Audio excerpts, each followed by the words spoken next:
ukuba uyile ecaweni lecawa esiyenzele wena, ukuba khange uye ecaweni ngoyena mntu esiyenzele yena lecawa. Icawa yabantu abangacawiyo, isandulela sokuphela kwecawa yabantu abangacawiyo ngo-2025 iyaqala ke ngoku. Icawa yabantu abangacawiyo iyaqala namhlanje. Nase-ofisini yakho uThixo ukhona. Ukhona nasendlini yakho, ukhona nasemotweni yakho, ukhona nasegadini, ukhona nakule ndawo uthi wena indawo engafanelekanga aba bantu balala koopayipi. Ukhona kulaa payipi uThixo. Mkhonze ngoba le icawa yabantu abangacawiyo. Icawa yabantu abangacawiyo iyaqala namhlanje.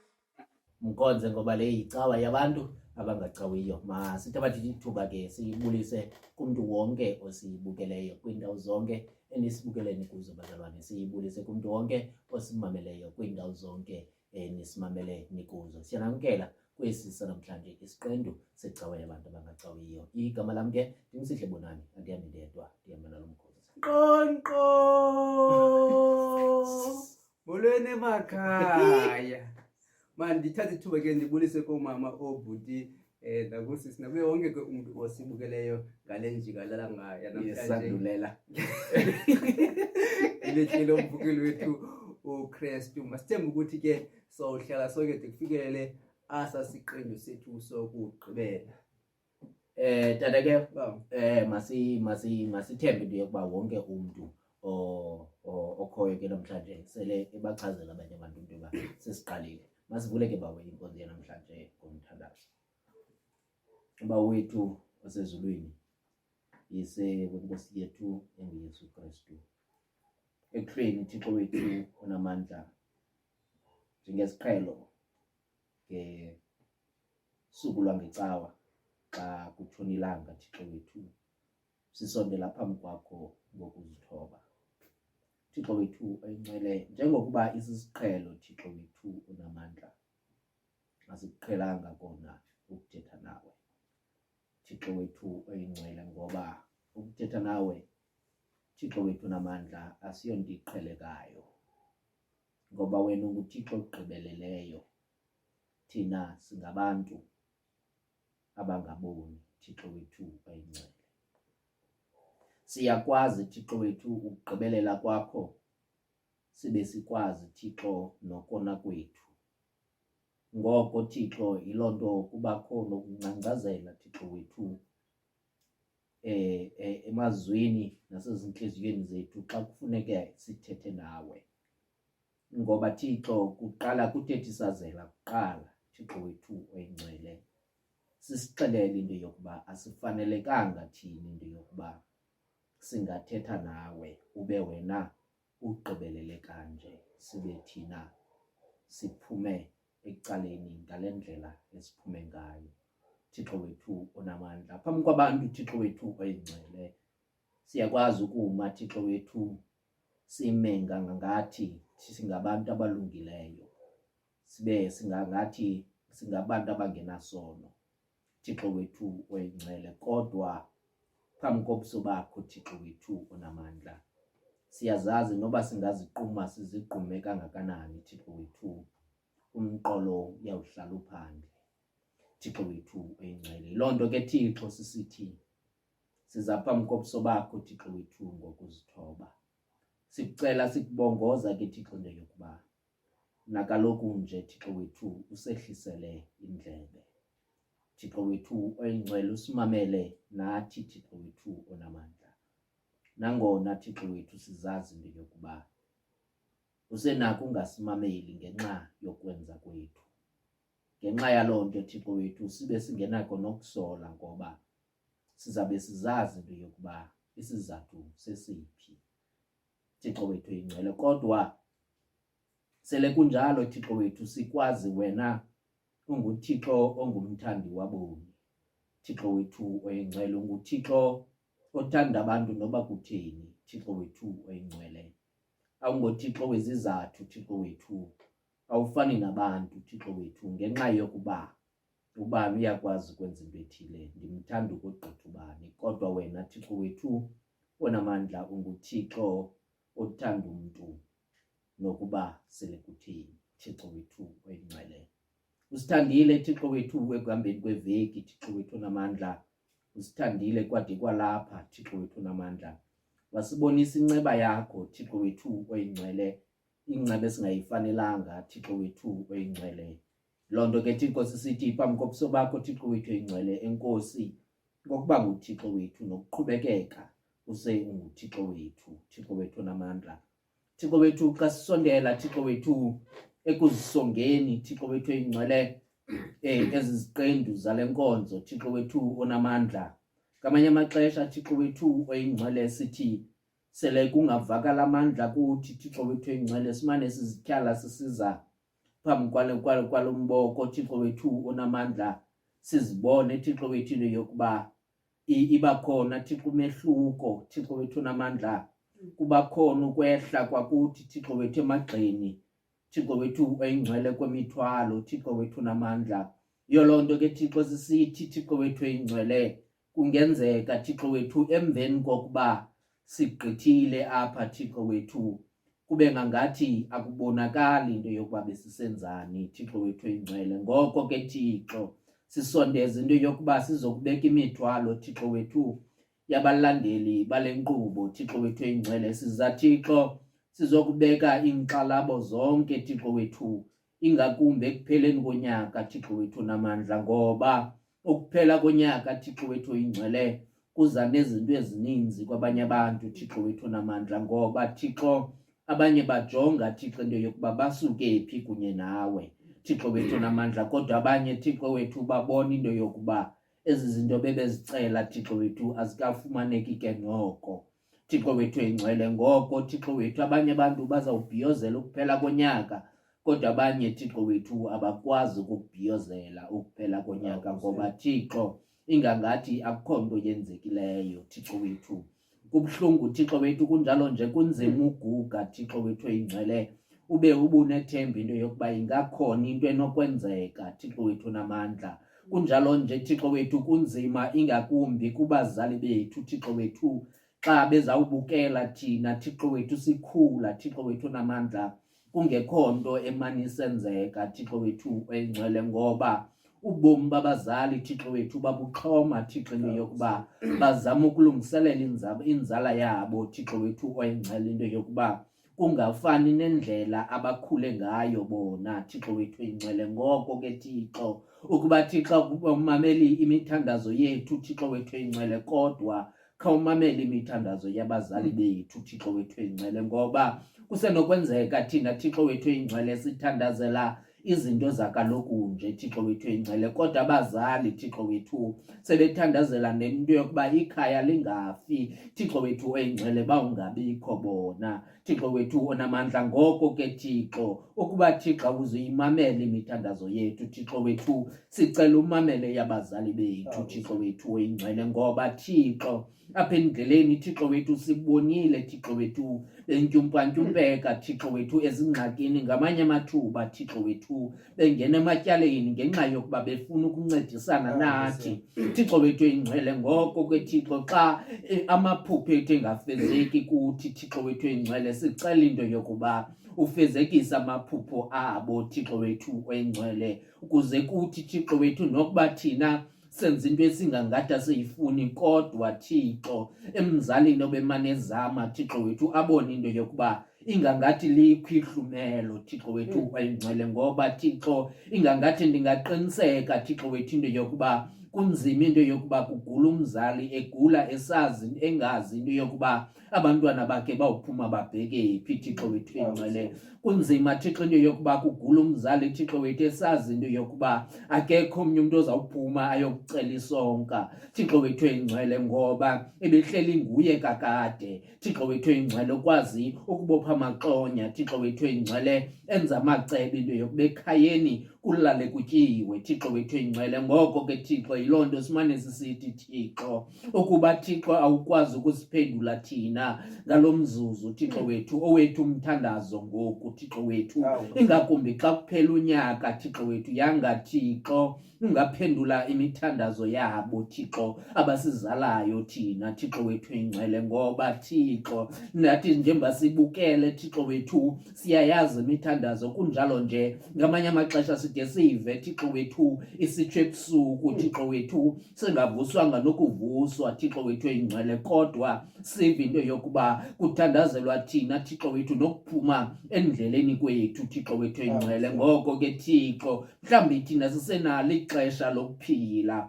Thixo wethu ngenxa yobutsha bethu Thixo wethu oyingcwele, kodwa abo basizalayo thina Thixo wethu sebejonge entanjeni bona Thixo wethu. Ngoko ke Thixo kawuveze noba lisuntswana Thixo eliphendula lo mthandazo bebekhe bawucela Thixo wethu oyingcwele, nokuba Thixo awenzekanga kuthi kodwa wenzeke kubanina wakubethu Thixo wethu, kodwa loo nto eze yenzeke Thixo wethu bebona bona Thixo wethu oyingcwele, ukuze kuthi bathi bakuthetha nabo bathi noko Thixo ndizawuhamba ndixolile ngoba iye yakhona into ebonakalayo Thixo wethu oyingcwele. Ngoko ke Thixo sicela sikubongoza ke Thixo into yokuba ngoku Thixo wethu oyingcwele owethu umthandazo Thixo wethu ayingowethu Thixo wethu oyingcwele, kodwa ngowabo Thixo badala Thixo wethu oyingcwele. Kunjalo nje siqinisekile Thixo into yokuba ubukade ubaphendula Thixo wethu oyingcwele, ngokuba ezindleleni sizihambileyo Thixo wethu sihambe kuzo ezo ndlela singathandazanga thina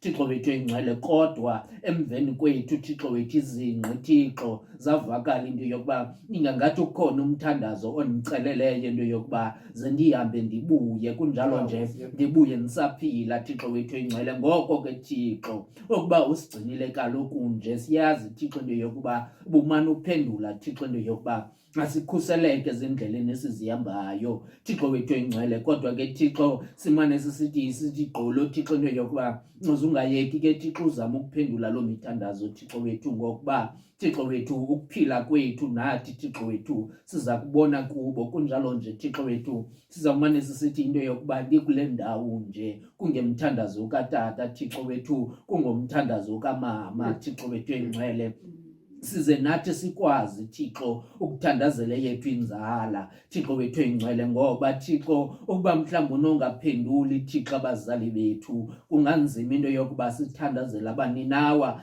neyethu inzala ezemva kwethu Thixo wethu oyingcwele. Ngoko ke Thixo khasibonise lo mqondisi into yokuba wena unguThixo ophendulayo, ukwenzele nathi Thixo sikwazi ukuthandazela Thixo abezemva kwethu Thixo wethu, ingakumbi ilizwe xa lilibi ngale ndlela elilibi ngayo Thixo wethu oyingcwele. Sakubona Thixo into yokuba nguThixo ophendulayo, umthandazo uyawusuka emlomeni wethu, ze kuthi ke Thixo naxa kubekwa amazwi ethu namhlanje Thixo wethu oyingcwele uthethe kunye nathi, ze uthe kuthetheni kunye nathi Thixo wethu usihlise Thixo wethu, okanye uthomalalise Thixo umthwalo emagxeni Thixo wethu oyingcwele, kuze kubonakale into yokuba nakule imeko esikuyo uThixo sekunye nathi. Sikuthandaza ke sikuthembile Thixo wethu into yokuba wena uyawuhlala unguThixo kuYesu Kristu ngoku naphakade. Amen. Amen. Bawo wethu osezulwini mangiphathwe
Kumntu wonke ke osando usijoyina nifika kakuhle bazalwane xa sisando ukuvula le nkonzo ngomthandazo. Siyathemba ke into yokuba ukhawulezile wabaxelela abanye abantu into yokuba icawa yabantu abangacawiyo sele iqalile.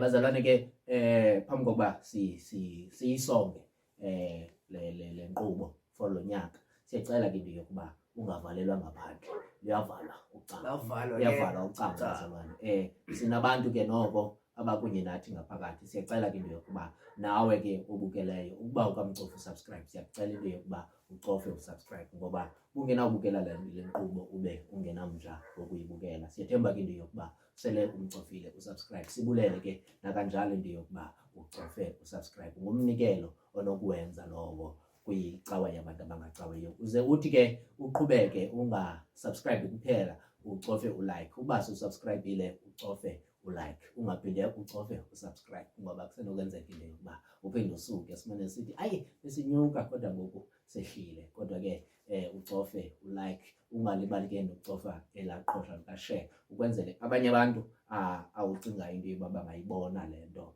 bayibone, ngoba ukuba kukho abantu bacingayo ube ungayisheranga bangangayiboni le nto.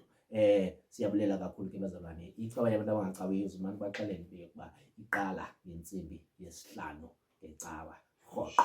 Ndinqena nokuthi rhoqo ke ngoku bazalwane ngoba urhoqo wethu iyaphela kule veki zayo. Sizawuya ke emazweni bawo abantu ze basilinde phi bawo. Sicela abantu basilinde kule ncwadi yeGenesis isahluko sesesine ivesi leya yesixhenxe, Genesis chapter 4 verse 7 emveni kwale ingoma.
Masifumane ke ilizwi lethu lanamhlanje libhaliwe kwincwadi yeGenesis ngesahluko sesine siya kuvesi yesixhenxe phansi kwesihloko esithi uKayini noAbheli. iGenesis chapter 4 verse 7 phansi kwesihloko esithi uKayini noAbheli. Sawuqala ke pha kwivesi yesithathu ifundeka ngolu hlobo. Kwathi ekupheleni kwamihla ithile uKayini wathabatha eziqhameni zomhlaba wazisa umnikelo kuYehova. uAbheli wazisa naye ethabathe kumazibulo ezimvu zakhe kwezinamanqatha. Waza uYehova wambheka uAbheli nomnikelo wakhe, akambheka uKayini nomnikelo wakhe. Waqumba kunene uKayini basangana ubuso bakhe. Wathi uYehova kuKayini, yini na ukuba uqumbe? Yini na ukuba busangane ubuso bakho? Ukuba uthe walungisa, abuyi kuswabuluka ubuso bakho yini na? Ukuba uthe akwalungisa, isono sibuthumile ngasesangweni singxamele wena, ke wena silawule. Eli ilizwi lenkosi. Inkosi mayisikelele ufunda kwelizwi layo uYesu wokunangona phakade. Amen. Amen.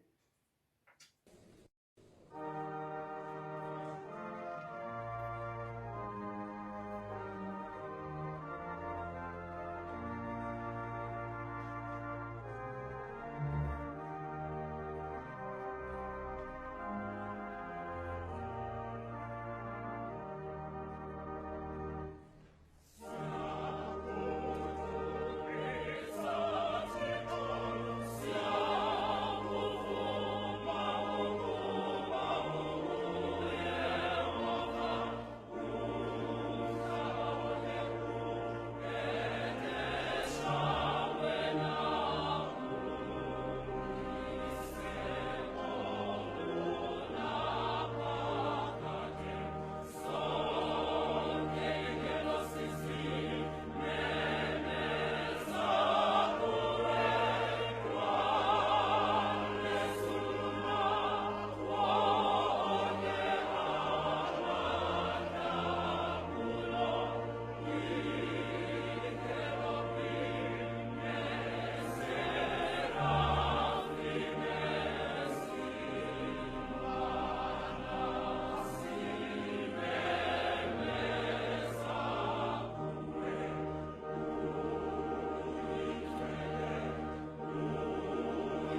Nkosi, ndithembe wena mandingaze ndidaniswe.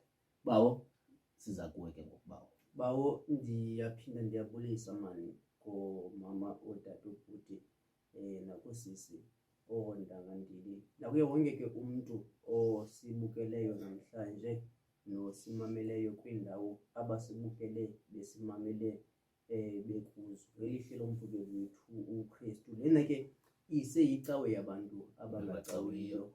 Ukuba awukasubscribe singacela uphinde okanye usubscribe kwenzela ukuthi sizokwazi ukuthi sifikelele ke apho singakwazi ukuthi sifikelele khona. Kule ndawo ke ivesi le yesixhenxe kule ndawo bekufundwe kuyo ndiyinqwenela bawo umhlambi ukuncokola kule ndawo ke kayevesi yale yesixhenxe. Isono sibuthumile ngasesangweni singxamele wena ke wena silawule. Ewe tata. Bawo kusendlini ke Adam no Eva sibona umkhuluwa nomninawa. Ewe tata. Emveni ba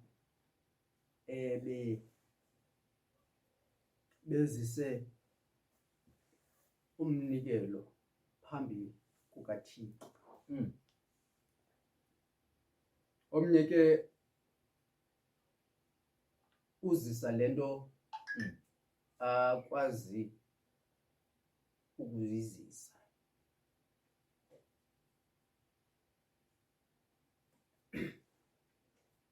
iBhayibhile ke ithi uKhayini uzisa iziqhamo. Ewe tata.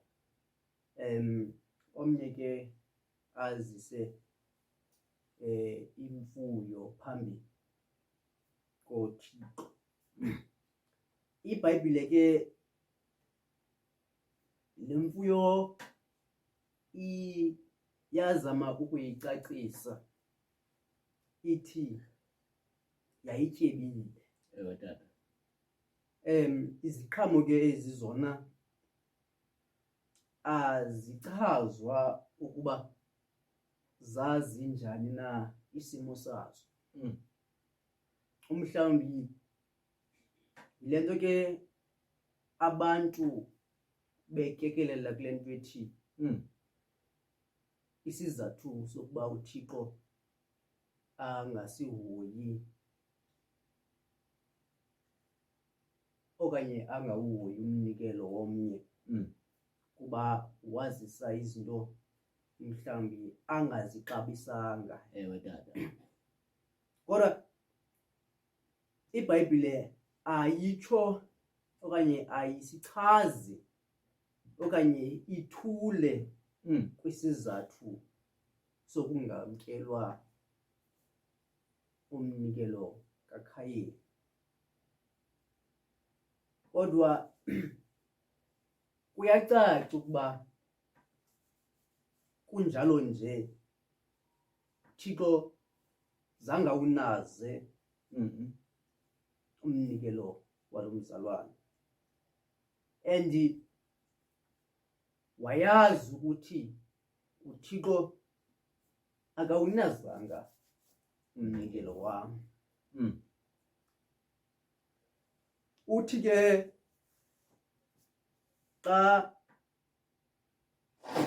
ezama okanye ebonakalisa ukungathi uThixo ungathi wenze into ephuthileyo ngokuthi angawunazi umnikelo wakhe, asuke aqumbe adlale ngobuso. Yabuza ke uThixo, yina ukuba uqumbe, yina ubuso bakho busangane. Nkosi yam. ayengekaphenduli njalo ngoba Thixo ngumuntu we-second chance. Nkosi yami.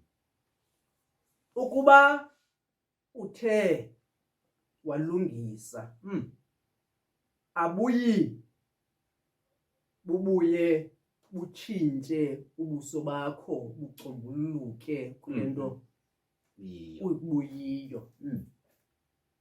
Ngoba kuyacaca ukuba lo mzalwane uyayazi into bekufanele ukuthi uyenzile. Nkosi yami. Ukuba uthe walungisa abuyi bube nje ubuso bakho. Nkosi yami. Unikwa ke ithuba lokuthi alungise ukwenza kwakhe. Kodwa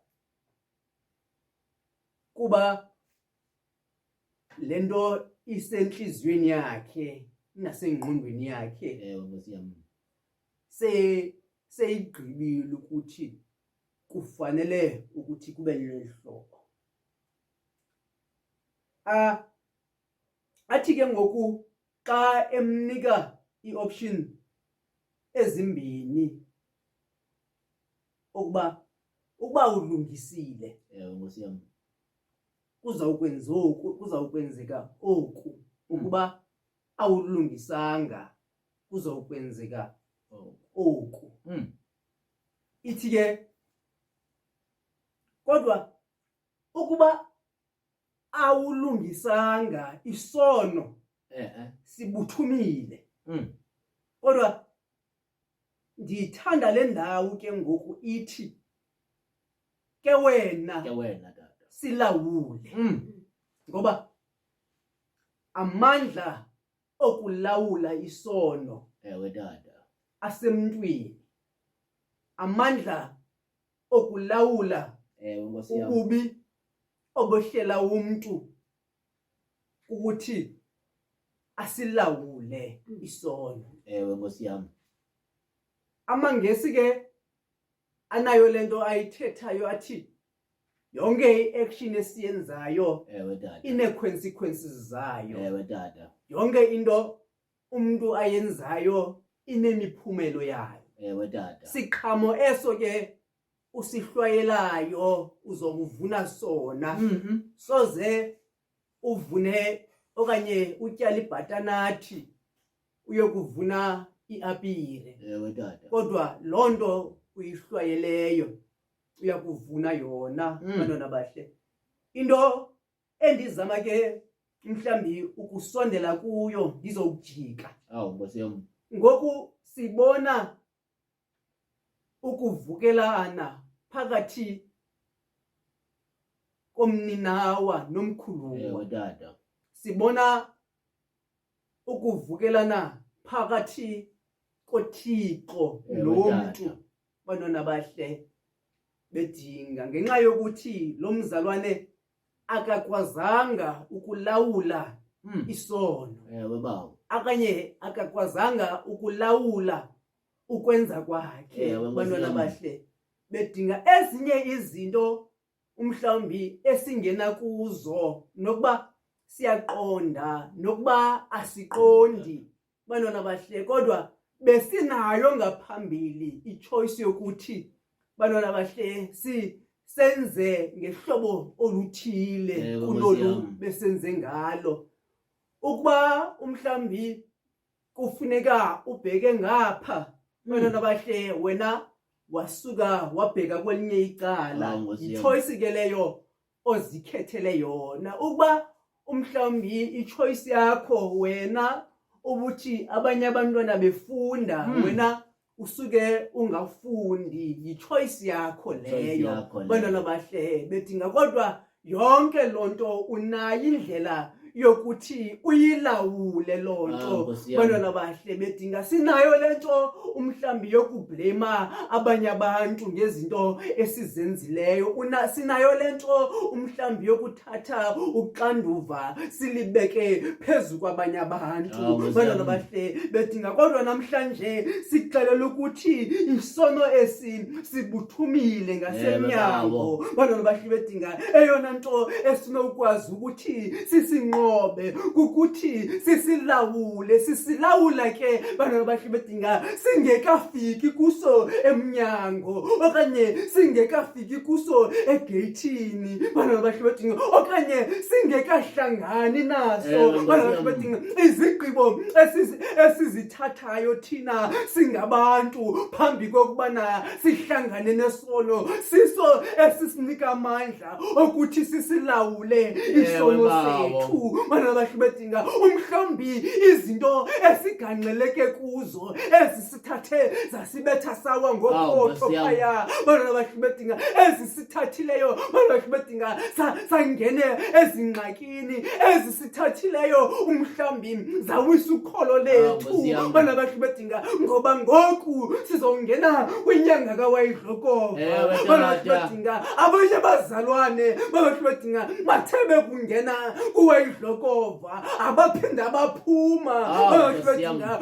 ngoba bathe benikwa ithuba lokuthi bangene okanye balawule isono sabo kuqala okanye bathathe ichoice zokuthi balawule isono sabo bantwana bahle bedinga baqonda ukuthi baza kuyi-ignora lonto bajonge phambili bangene kuWayidlokova bantwana bahle bedinga bengenawo amandla bawiswa bantwana bahle bedinga zizinto umhlambi bebezibona ukuthi abanamandla bazo ukuthi balwe nazo kodwa bona ngokuqaqadeka kweenhliziyo zabo bantwana bahle bedinga bangena kuWayidlokova bantwana bahle bedinga bengacelanga ubulumko namandla kuThixo bantwana bahle bedinga umhlambi bantwana bahle bedinga ukugoduka kwakho ubuyele eholideyini bantwana bahle bedinga uzaba kukuwa kwakho ngoba uyazazi iitshomi zakho bantwana bahle bedinga ukuthi zine-influence engakanani kuwe bantwana bahle bedinga umhlambi uhlala kuloo ndawo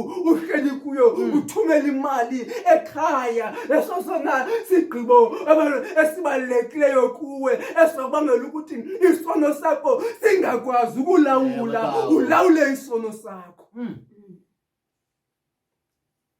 umhlambi uyayazi ukuthi qho ngonyaka xa ugodukile kuyaliwe ekhaya loo nto ibangela ukuthi bangahle bedinga umhlambi ningathethisani unyaka lo wonke bangahle bedinga nithethisane okanye niqolelane bangahle bedinga xa nigodukile nibheke emakhayeni kodwa xa niphinda nibhekisa imibombo kwindawo bangahle bedinga enixelengela kuzo inyama kwindawo enihlala kuzo nigoduka umhlambi iholide ingaphelanga nokuphela ngoba iingxabano zenu zekhaya ziphinde zama ngeenyawo kodwa likhona umhlambi indlela esinokwenza ngalo ukuthi silawule ezo zinto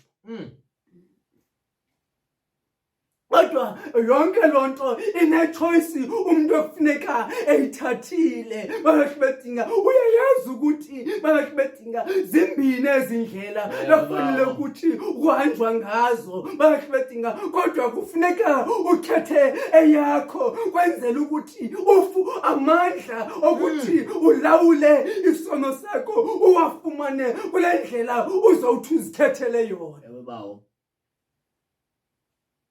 umhlambi kwezinye izinto bangahle bedinga akudingeki ukuthi siblame abantu kuzo akufuneki siblame ne-situation esingena kuzo kodwa bangahle bedinga ukuthi silawule isono sethu siyayazi ukuthi bangahle bedinga zikhona inkanuko esihamba nazo bangahle bedinga umhlambi sikhethe ukuthi singazijongi bangahle bedinga kodwa namhlanje bangahle bedinga ukuze singangeni ekulingweni kufuneka kuqala bangahle bedinga izigqibo esizithathayo ibe zizigqibo eziqiqileyo kwenzela ukuthi sizokwazi ukuthi silawule isono sethu umhlambe ezinye izinto zingalungi zizigqibo esizithathayo bafethinga singabi nawo amandla ukuthi sakungena ezingxakini akwazi ukuthi okanye sakudibana nezono zethu zibuthumile emnyangweni zixela ingonyama egqumayo efuna ukusiqwenga singakwazi ukuzilawula ngoba sizithathe for granted ukuthi sikhona isono okanye ikhona iweakness ekhoyo bafethinga ngoba lo mzalwane wayazi ukuthi unali khathi analo unawo umona anayo kodwa lonto nangona usenika ithuba lokuthi makaphinde acingisise kakuhle ngoba uThixo unayo element yokuthi asinike ithuba lokuthi ke siphinde sithi nqumama okomzuzwana phambi kubana senze sicinge qala ukuthi lezi zakusithatha isibekephi ibe sisazela sethu esifileyo nokungafuni umhlambi ukuzisola bafethinga nokucela uxolo ngamanye amaxesha kuThixo sibone bafethinga simka emendweni kaThixo sixabana naba bantu bafethinga bahleleyo okanye sihleli nabo apha emhlabeni irelationship ezininzi ubudlelwane obuninzi bukhawukile bafethinga umhlambi emakhayeni ethu izihlobo zethu bafethinga bukhawukile ngenxa yokuthi asikwazanga ukulawula isono sethu sesilinikiwe ithuba lokuthi silawule isono sethu ubudlelwane bethu noThixo bethu bukhawukile ngoba sithe sinikwe ithuba lokuthi bafethinga ubuso bethu bubuye buxambululeke asakwazi ukuthi senze njalo sasuka bafethinga sabuqinisa ngakumbi ubuso bethu kanti sono sona sibuthumile emnyango silinde thina bafethinga kodwa amandla sinawo nangona lo mzalwane bafethinga elinikiwe ithuba kodwa wasuka bafethinga wayibetha ngoyaba lonto wabheka phambili kanti ngapha ngaphambili ulindelwe bafethinga kokubulala umntakwabo umhlambi ngathi bakhona abantu esibabuleleyo ngendlela esithetha ngazo bafethinga umhlambi nathi sinazi izidumbu ezihambayo bafethinga ngenxa yokuthi asikwazanga ukuthi silawule izono zethu bafethinga silawule bafethinga isono esibuthumileyo savumela ukuthi siqwengwe sisono sethu kodwa namhlanje sizawunika icebo lokuthi ikhona indlela esingasilawula ngayo isono sethu uThixo lona ongasiremotiyo athi asibheke ngalo bawo kodwa sinike ichoice yokuthi sisilawule khangela Yesu ehleli nabafundi bakhe etafuleni omnye wenu yakuningatsha Nkosi yami bethina banalo ithuba lokuthi uJudas silawule isono sakhe Nkosi yami bethina lo uza kundingatsha lo ndiza kuthi nkqu naye bana bahle bedinga apha etafuleni kodwa ebenalo ithuba lokuthi uJudas afake izandla zakhe epokothweni azibambe bana bahle bedinga kwenzela ukuthi nokuba siyafuna ukuphakama asiqinise isandla sakhe kodwa wasuka yena bahle bedinga wazibeka phezu kwetafile akekwazi ukuthi asilawule bana bahle bedinga noPetrus naye ebenayo indlela yokuthi angayipha emlilweni ngoba uxelela ukuthi wena Petrus uza kundikhanyela bafethinga kodwa ngokuqaqadeka kwenhliziyo bafethinga wena ukundawo into yokuthi hayi mansuke ngiyolala ngoku ndingayi kule ndawo kodwa wasuka wabheka phambili bafethinga inayo ke lonto inhliziyo yokusithatha isifake ezindaweni bafethinga esingakwazi ukuthi siphume kuzo isuke yona sakungena kuzo bafethinga ezingxaki befanele ukuthi asingena ngakuzo isuke ime ime pha isihleke baba. ithi yewa ubucinga ntoni na wena bashibedinga bakhona abantu esiphila nezazela izazela sezime nqambu pha zithi yewa ubucinga ntoni wena ukuthi ungcuncuthekise umuntu kaThixo ubucinga ukuthi uzophelelaphi kanti awukwazanga ukuthi ulawule isazela sakho awukwazanga ukuthi ulawule inhliziyo yakho yathi wakungena edakeni isuke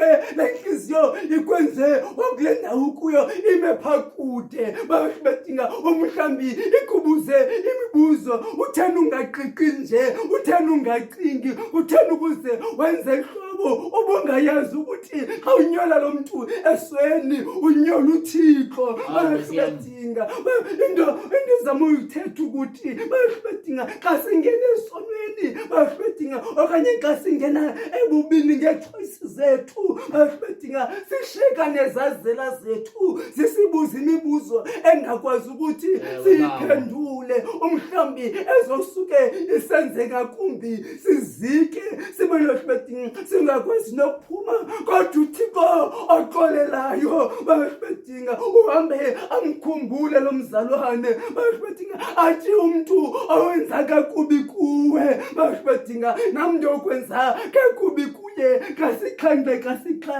ewe ndiyavuma awenzanga kakuhle bedinga uvumele isono sakulawula uvume izinto zephakade sakulawula kodwa namhlanje sikunika icebo lokuthi akusondele kuThixo uThixo xolelayo bedinga uThixo ongakubuza ukuthi bekuthena unganimameli ngelaxesha bendithetha nawe azivule izandla zakhe esitsho lizinkum lakhe izani kumnonke nina nibulalekayo imithwalo ewe siyavuma ukuthi uyabulaleka lendawo kuyo ngenxa yezenzo zakhe bedinga athi xa ethetha bedinga izani kum sibonisane noba singqombela kangakanani mna ndikuhlamba sibe njengomhlophe njengekhephu into esizama ukuyithetha wakuzibona ingangathi awenzanga kakuhle wazibona ingangathi ichoices zakho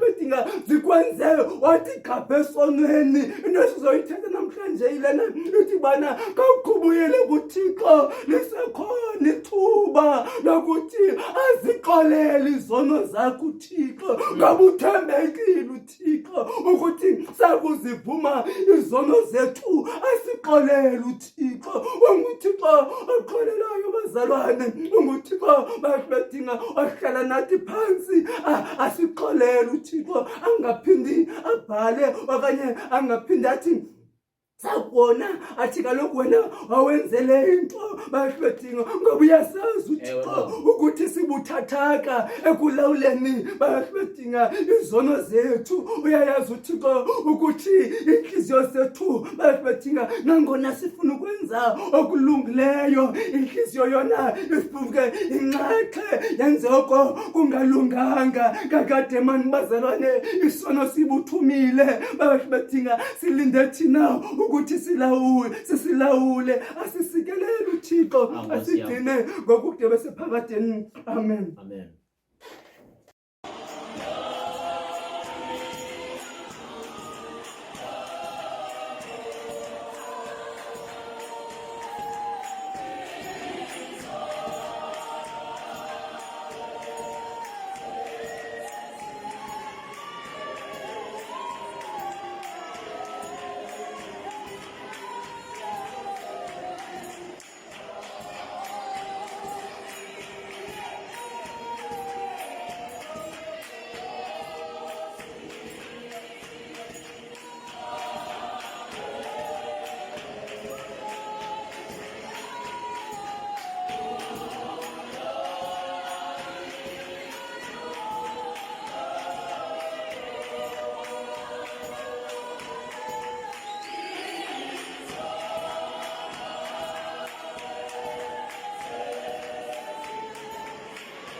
Xa uthe akwalungisa isono sibuthumile ngasesangweni singxamele wena, ke wena silawule.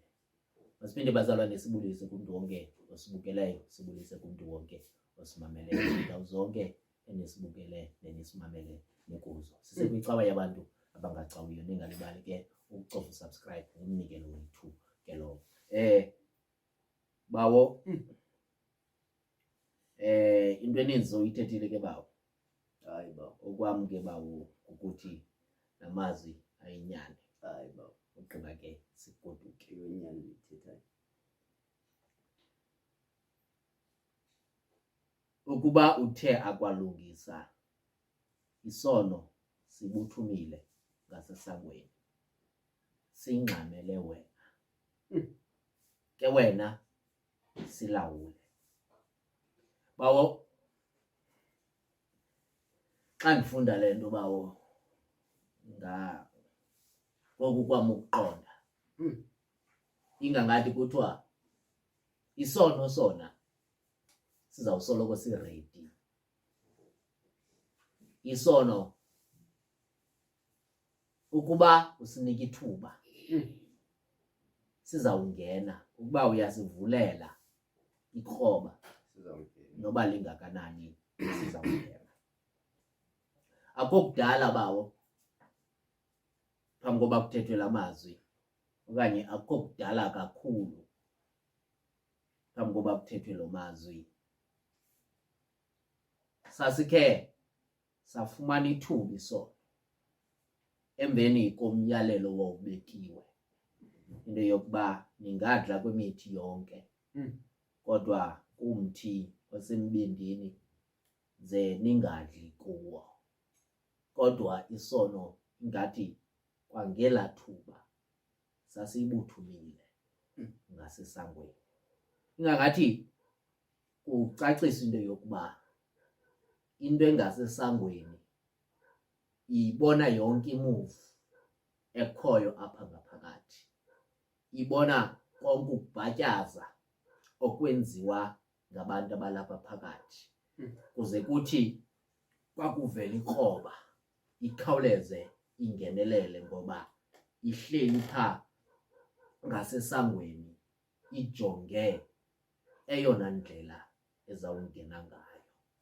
Aba zalwane bavela emveni kokubonakala kwamandla esono xa singalawulwanga. Bantwana bahle bakaThixo, ithi loo nto mhlawumbi nathi sesimane sijonge into yokuba indlela esenza ngayo ingaba asivumeli ukulawulwa sisono kusini na, ngoba sona asizosuka. Kunjalo nje asizosuka, asizokubaleka nokubaleka.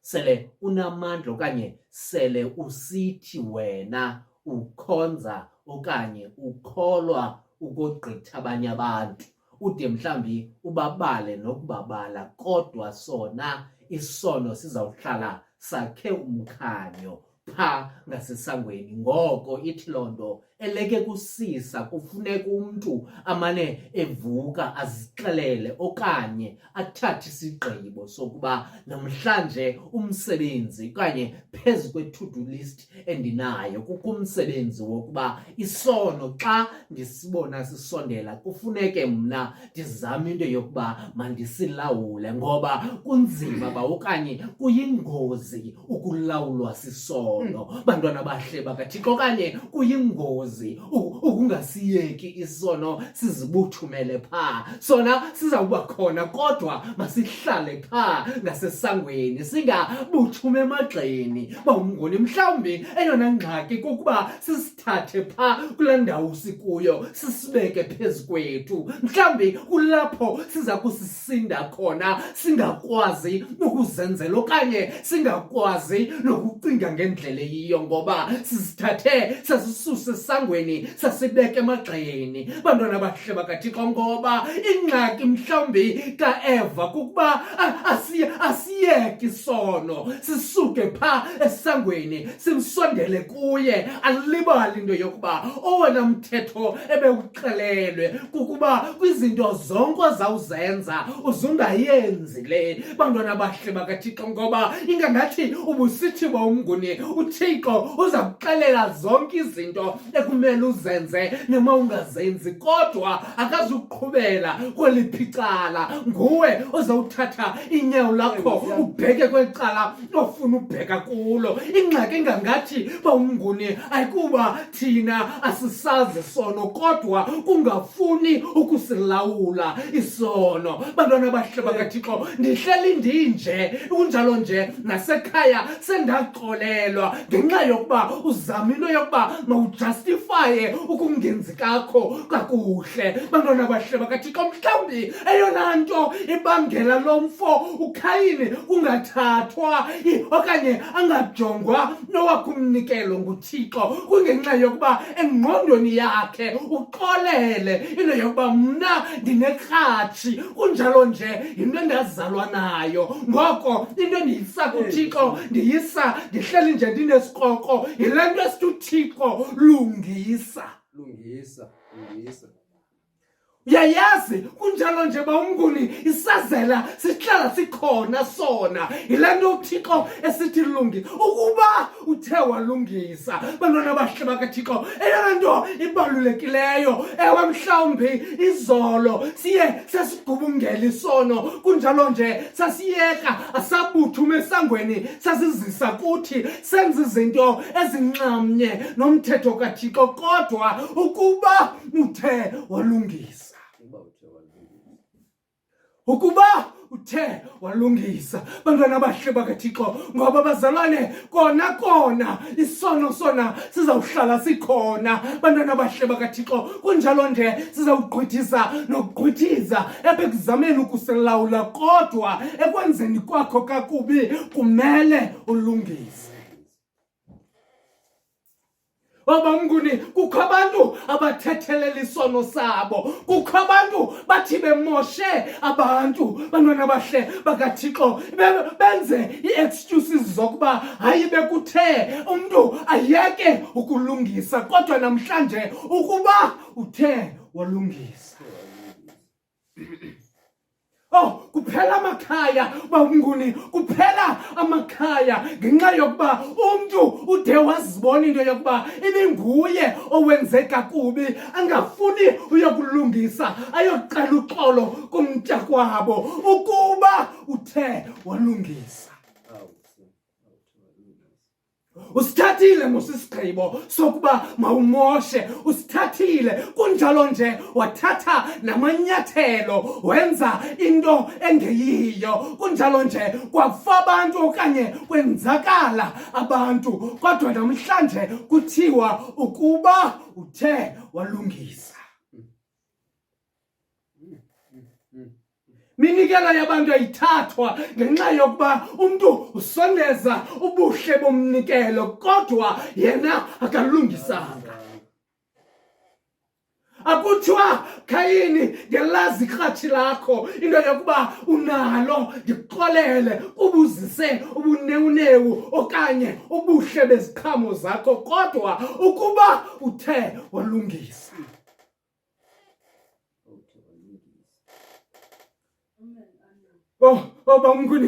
Mnguni, ndikuthengela itayi kuba ndikubone ubungenalo, kodwa besixabene. Bantwana bahle bakaThixo, ndikuthengela itayi kube nzima into yokuba ndithi ndicela uxolo. Uzawubona ngokuba ndikuthengele itayi into ifakwe phantsi kwekaphethi. Bantwana bahle bakaThixo, kodwa loo nto uthi uThixo, ndiyayibona le nto uza nayo, kodwa ukuba uthe walungisa.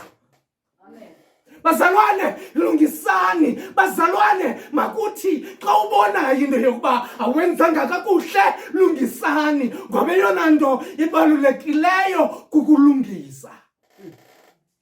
sona sikhona, kunjalo nje uzakona, kunjalo nje abanye abantu uzabenzakalisa, kodwa emveni kokuba uzibonile into ebuyona lungisa. Sawubona izinto zimane zimoshakala ngomoshakala. Kutheni nje ingangathi usandiqumbele, kodwa bendikuthengele isihlangu sikanokutsho, kodwa wena ube ungalungisanga ukuba uthe walungisa. Mhlawumbe ezinye izinto bawumnguni azidingi kwanomnikelo, zidinga into yokuba abantu badibane athi, oh mhlobam, ndibonile into yokuba ndikumoshile, ndicela uxolo, bendingazi into yokuba bendisenziswa yintoni okanye bendiqhutywa yinto ethile, ndicinga ngela xesha nenza kakuhle, kodwa ngoku ndizibonile into yokuba andenzanga kahle, ndizolungisa. Ukuba bazalwane nithe nalungisa.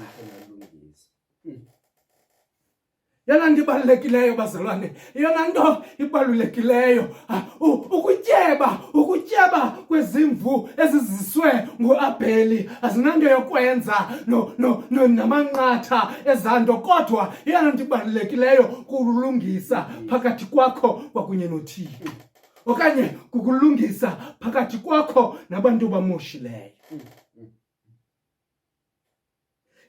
Ingxaki bawumnguni sizokugoduka, ingxaki nokungalungisi kudala ingxwelerha, ingxaki nokungalungisi okanye ingxaki nokuvumela ukulawulwa sisono kudala ukufa kwabantu. Bantwana bahle bakaThixo, le ndoda uKhayini ayilungisanga, seliqalelwa yaphela seyimbulala umninawa wayo. Bantwana bahle bakaThixo, wakuDavide akalungisa, wabulala indoda ngenxa yesono esenziwe nguye. Bantwana bahle bakaThixo, ukungalungisi ule uzazi into yokuba nguwe ongalunganga kudala izidumbu. Bangapha abantu ababuleleyo ngenxa yokungalungisi kwakho, ukuba uthe walungisa.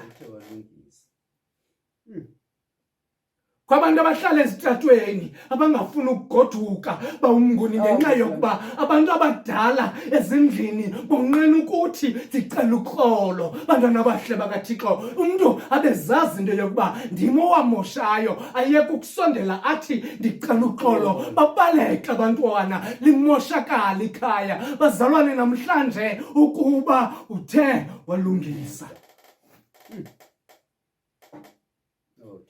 izinto ezininzi bawumnguni zingalunga, izinto ezininzi zingalunga abantu ukuba banofunda ukulungisa. Yaba ingxaki into yabantu abanemali bawumnguni, yaba ingxaki into yabantu abakwazi ukuthenga amaflawa namatsheyini amahle. Bantwana bahle bakaThixo, ngoba izinto, izivubeko zabantu azibonakali, zigqunywa ngobu bunewunewu baba abantu begcuma ngaphakathi, kubekho abantu abafayo. Bantwana bahle bakaThixo, bangaphi oodadewethu abafileyo ngabantu ababathenga amaflawa ngenxa yokuba abantu bathi bakumosha. Bantwana bahle bakaThixo, bangalungisi, bathenga izinto kuba bona banemali. Bazalwane, zifundiseni ukulungisa.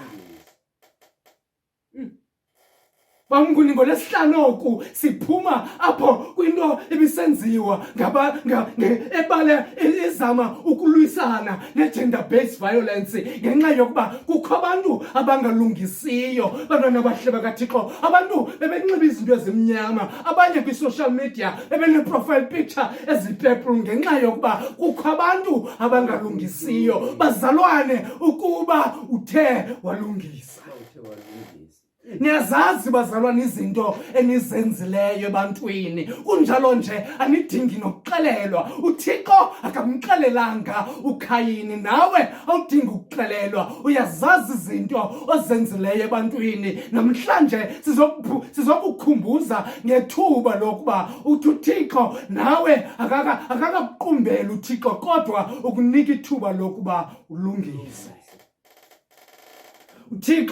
Thixo bazalwane uzosinika sonke ithuba kunjalo nje kwindawo esikuzo siyazazi bazalwane into yokuba soneka kangakanani kuThixo namhlanje uThixo uzokusinika esinye isandla olula isandla bawumngoli uThixo olula isandla into yokuba ndiyayibona lento uzama ukuyenza ingangathi ufuna ukusondela kum kodwa yona ndibalulekileyo lungisa yanga bazalwane kwindawo esikuzo kwizinto zonke ezimoshakalayo ebomini bethu singazama ukuvuthulula thina sizithobe phambi kwabantu sizama ukulungisa ngoba uThixo ubona ngakumbi izinto ezilungisayo ukogqitha izinto ezishayinayo bantwana bahle bakaThixo uThixo ubona ukwenza ngaphaya komnikelo simoshakalelwe bawumnguni zicawa zethu ngenxa yokuba abantu bahambisa iminikelo ngaphambili bantwana bahle bakaThixo babe bebulala abantu becawa bantwana bahle bakaThixo kufumaniseke into yokuba ezinye izinto azilungiswa ngoba umama ubani unikela ukogqitha abanye abantu ngoko asikwazi ukumthethisa bazalwane amabandla kaThixo apheliswa zezonto nina niyakwazi into yokuba oku kwenzekayo akulunganga namhlanje kuthiwa ukuba uthe walungisa lelizwi lenkosi eliviwe bubumnyama bubaleke makasikelele uThixo ilizwi ukufunda nokushunyelwa kwalo ngoYesu Kristu ngokunakona phakade amen bawo basibala inkonzo bawo phamba sivale lo bawo siyanikela ewe dada bawo siyacela ke kumuntu ungasubscribe man sicela ukuthi subscribe uba ke so subscribe-ile ungasore ke ucofa alaqhosha lokulike nawe ke so uzibhaqe umhlambi ulapha ungeka subscribe njalo ungasore phamba uyosubscribe utsoro ucofa like ukwenzela ukuthi ungalibali ucofe ke alaqhosha le notification bell xa so ucofile ke usubscribe ucofa alaqhosha le notification bell kwenzela ukuthi lukukhumbuze xa uqala le nkqubo yecawa yabantu abangacawiyo ungacofa ke nalanto yokushirisha mhlambi ikhona inkqubo ubukhe wayithanda okanye oyithandayo qombe hayi man khona umhlobo wami uqomba hayi mhlambi nga-relevant kuye umthumelele yona ilinki kwenzela ukuthi naye xa ifumana ithuba azibukelele nokuba mhlambi asinokubakho kwiveki ezizayo bawo kodwa icawa yabantu abangacawiyo ihleli ikhona so ungamshelela ke neziyaza kulo nyanga ngapha olugqithileyo umsherele zona ukwenzela ukuthi abukele because mos yonke into seyinayo ngoku u-catch up siyabhinja you can binge watch lo ndiyo nguba ngu-Mr. Bean binge watch Mr. Binge lo uyabhinja ke ungathi ke uqala qhosha ucomment phayana mhlambi usibushele ne-happy birthday okanye happy new year okanye happy Christmas lento noba happy Valentine bawo bawo usayibamba pewini sayibamba pendleleni kwindawo ke esihamba kuzo bazalwane ngabe sisezikoneni mhlawumbe sime siphayo ezikoneni singamajita ngabe kodwa ngoba kusamiwa manje ezivenkileni bazalwane niye ukuma ezivenkileni kwindawo ke esihamba kuzo bosisi bomakhulu nasezinkamkamini because ngoku sekusondele nakwizitokfela man phambi miqebo dada phamba uthi hey ndibethile ke ngoba ngumgcini mafa ndibethile ubana ninginobhala azile mali yeni bendiyifake phansi kwebhedi yayazi bomambana ukhona la mntana mungamameliyo phamba ucacise loo nto ngatsho ke uthi bana icawa yabantu abangacawiyo iyafumaneka ku-YouTube ibhexesha ke ngomzalwane wakabonani ngamanye amathuba uyawumane umbhaqa ehamba nami ngamanye amathuba ke uyasibhaqa phaa ku-Patreon bawo ku-Patreon bawo ndivale bawo masivale bawo alaba ufefile inkosi yethu uthando kunye nobudlelwano bomoya oyingcwele bungaphumla phakathi kwethu sonke idibuyini ngosizo nalibandla lakho ibandla layo ngokristu inkosi yethu amen Amen, amen, amen, amen, amen, amen, amen, amen,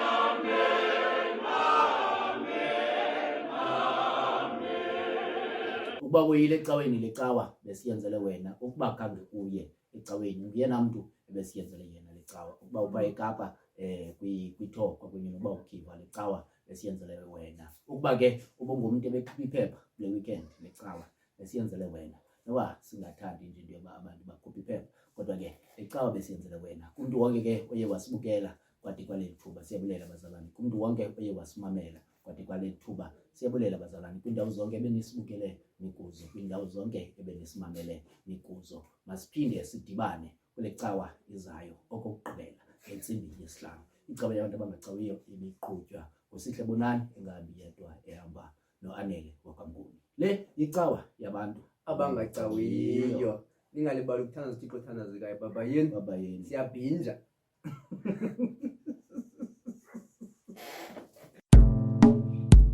Yo, Papa yun, Papa Take three. yun, Papa yun.